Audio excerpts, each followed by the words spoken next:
alors ne cherche pas à savoir comment Dieu va faire, mais cherche plutôt à savoir que Dieu va le faire.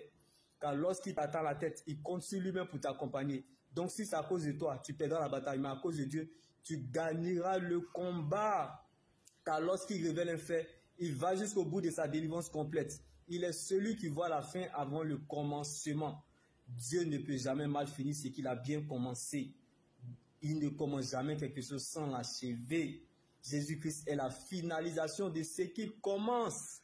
Donc voir, ce n'est pas de la croyance, c'est de la voyance. C'est du fétichisme. Mais croire va t'emmener à compter sur Dieu et dépendre de sa parole.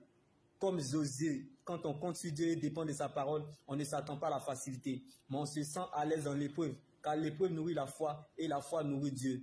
La foi doit être éprouvée avant d'être approuvée. La grandeur ne surprend pas les grands. Tes épreuves sont liées à ta grandeur, car les hommes tracent. Mais c'est Dieu qui écrit l'histoire.